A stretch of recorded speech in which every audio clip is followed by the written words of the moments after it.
Assalamualaikum warahmatullahi wabarakatuh. Selamat pagi, salam sejahtera buat semua siswa-siswa, mudah-mudahan masih dalam kondisi sehat walafiat. Untuk rangkaian kelanjutan pembelajaran daring ini, khususnya untuk materi komputer akuntansi MAYOB, kemarin pertemuan pertama kita sudah berikan gambaran dengan aplikasi PowerPoint yang menunjukkan bagaimana proses-proses MAYOB itu bekerja hanya secara simpel saja. Mungkin untuk pertemuan ini nanti akan saya sampaikan bagaimana pekerjaan realnya kalau kita menggunakan aplikasi MAYOB secara real.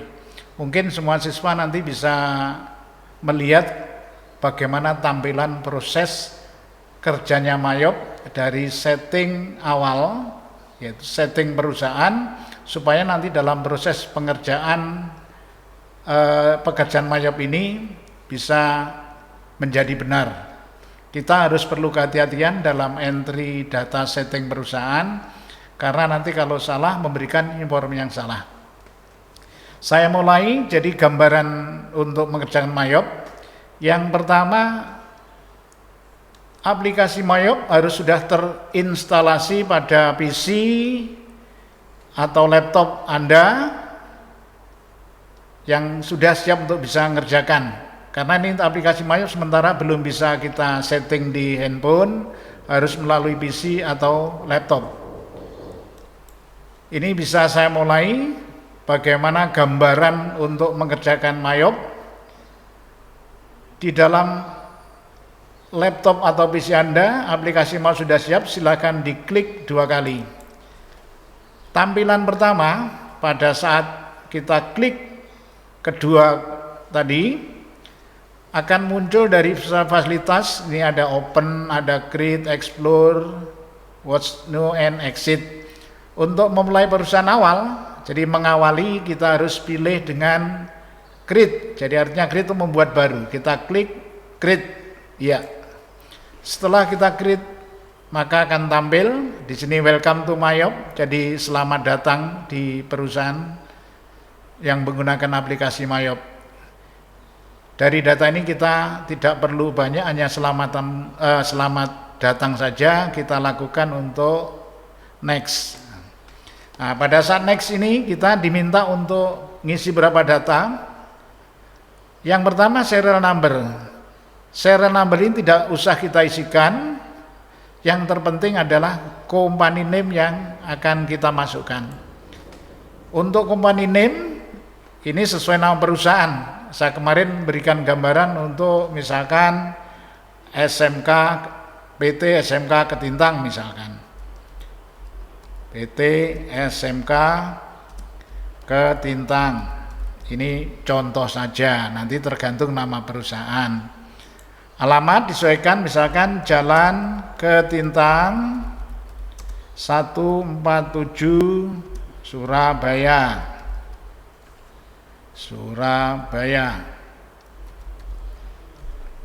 Perlu nomor telepon dimasukkan karena untuk komunikasi, misal 031 828 4121.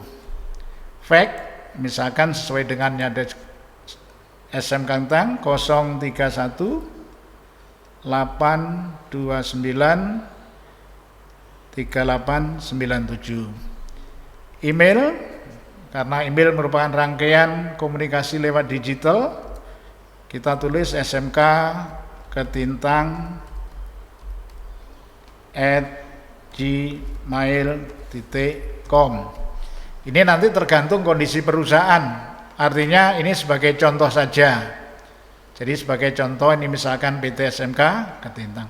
Kalau identitas sudah terisi, bisa dilanjutkan untuk kita next lagi.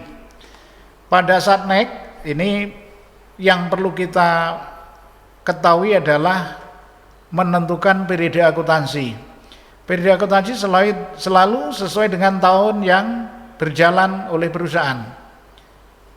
Kalau awalnya kita ngikuti 2021 karena ini kita tidak sesuai, harus sesuaikan misalkan tahun 2020.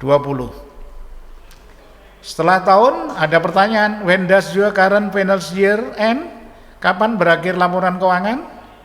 Laporan berakhir keuangan adalah kita pilih di bulan Desember. Ini selalu Desember karena tahun laporan keuangan kita ada Desember. Bawahnya ada convention month. Jadi memulai laporan awal adalah pilih bulan Januari. Jadi diyakinkan jangan sampai salah untuk 9 bulan, tutup tahun dan awal tahunnya. Number accounting periodnya 12, di sini selalu 12 bulan yang lazim akuntansi di Indonesia. Kalau sudah yakin ini benar, kita teruskan next lagi. Saat next ada konfirmasi, harus diyakinkan bahwa periode akuntansinya harus benar. Di sini ada your financial year is Januari. Nah, ini 1 Januari sampai 31 Desember. Ini sudah yakin data yang kita masukkan. Kalau sudah yakin, kita next lagi.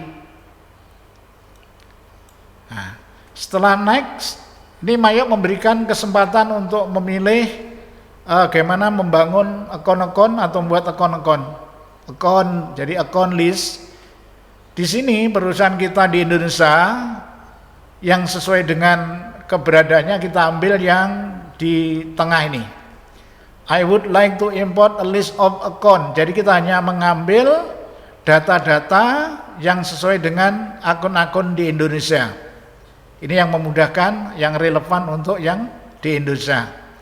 Karena ini Mayop diterbitkan oleh perusahaan asing, maka kita diberi kesempatan membangun akun sesuai dengan keberadaannya, maka kita yakinkan pilih yang kedua ini.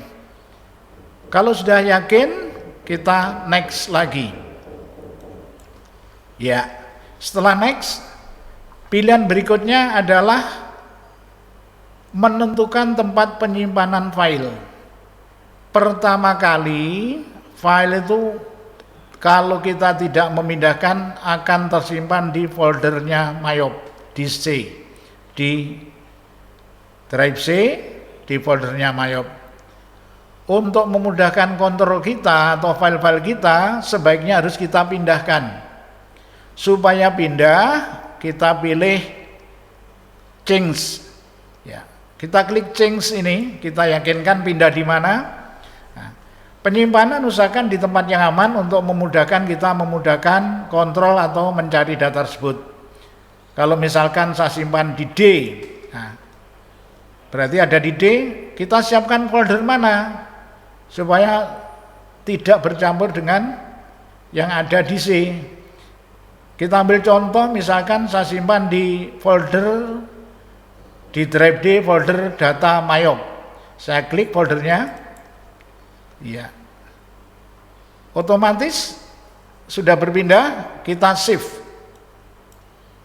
Ya, setelah yakin save, maka tempat penyimpan file ini sudah berubah, kayak yang tadi C, sekarang sudah D. Sekarang ada di drive D, di data Mayop. Artinya nanti kalau kita sewaktu-waktu perlu mengambil file, itu berada di drive D di folder data Mayop. Kalau sudah yakin, kita next lagi. Ya, ditunggu. Nah, saat next, kita menuju ke menu utama. Menu utama kita adalah ke Command Center. Ya. Nah, setelah Command Center, kita klik, maka disinilah menu utama pada aplikasi Mayop yang tadi versi 18. Seperti ini, yang sebelah kiri ini ada account, nanti ada fungsinya masing-masing, ada banking, sales, time billing, purchase, payroll, inventory, dan cat file. Jadi nanti kita akan menggunakan dengan kebutuhan yang ada di perusahaan kita. Identitas perusahaan yang kita ketikkan di awal tadi, SMK Ketintang, itu otomatis akan muncul. Nanti semua laporan judulnya akan SMK Ketintang nama perusahaannya. Jadi untuk mengawali pekerjaan Mayop untuk menuju menu utama, kita harus yakinkan dulu tadi periode akuntansinya harus benar, penyimpan filenya harus benar di posisi drive yang tidak bercampur pada di aplikasi Mayop. Jadi sebelum memulai langkah-langkah berikutnya, langkah awal ini mudah-mudahan jadi pembelajaran kita supaya kehati-hatian nanti laporan di akhir periode supaya menjadi benar. Demikian proses awal kita memasuki pekerjaan Mayop menuju proses menu utamanya. Untuk berikutnya nanti kita sambung ke periode berikutnya. Mudah-mudahan semua menjadi paham, lebih mudah dengan adanya tutorial ini dan memudahkan kita nanti untuk praktikum secara real. Dari saya, Pak Basor sebagai guru akuntansi komputer aplikasi Mayop. Selamat pagi, mudah-mudahan semua tetap sehat walafiat. Saya akhiri, wassalamualaikum warahmatullahi wabarakatuh.